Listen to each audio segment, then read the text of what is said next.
I was very aware of his position in the community, and so that intimidated me. Fearing what village police officer Chance Avery might do after she went public about past alleged encounters with him, for the first time, this woman, one of 3 accusers, speaking to News 4 this week, who wants to remain anonymous. I had his phone out, and I walked up to him, and he asked me, "What do you think of this?" And he showed me some pornography on his phone.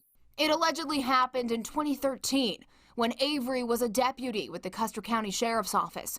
She claims he sexually assaulted her during a business meeting after Avery had contacted her about training a family horse. He then took my jeans and started to slide them down, and I told him no, and I went to walk away, and I got to almost to the front door and was unable to get outside before he continued to do what he was going to do.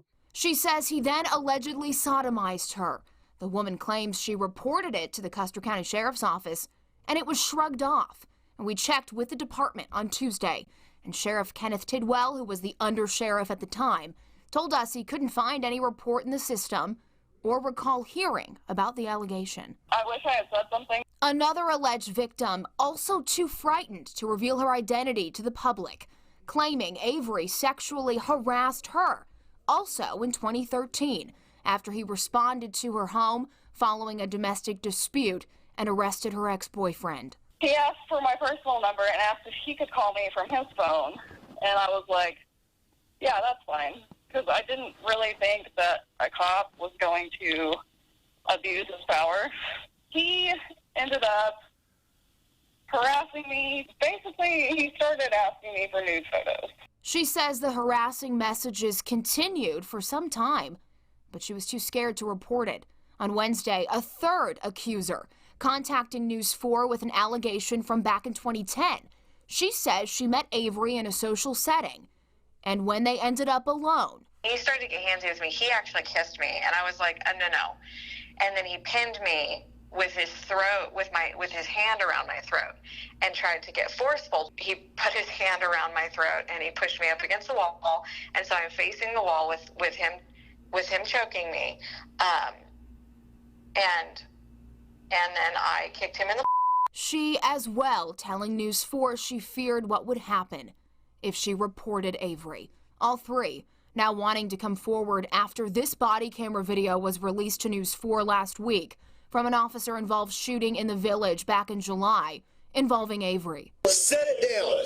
You set it down. My down.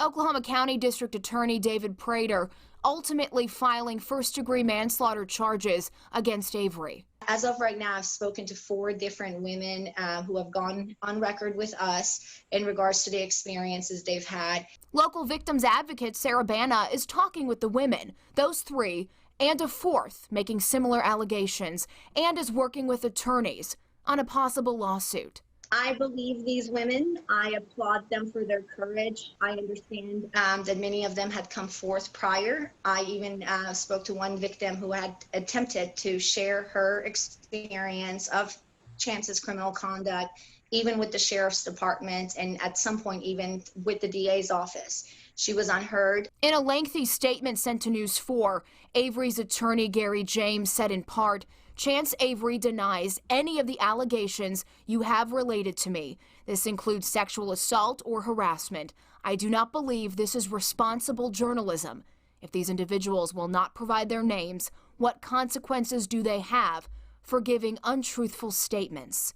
James continued talking about one of the alleged victims, saying her credibility is extremely suspect. That victim admitting she has faced legal troubles in the past, but wants to make sure what allegedly happened to her doesn't happen to anyone else. I want them to know that every time a woman or a victim and a survivor stands up and steps out and tells their truth and their experience, then the hope is that we make our communities safer as we move forward. And we do want to make it clear, even though these women did not want to be identified, we would not have identified them anyway because they are alleged sexual assault or sexual harassment victims.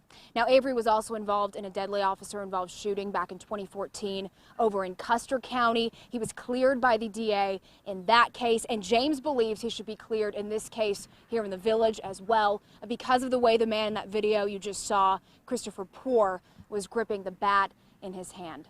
Reporting live in the Village, Jessica Bruno, Oklahoma's News 4.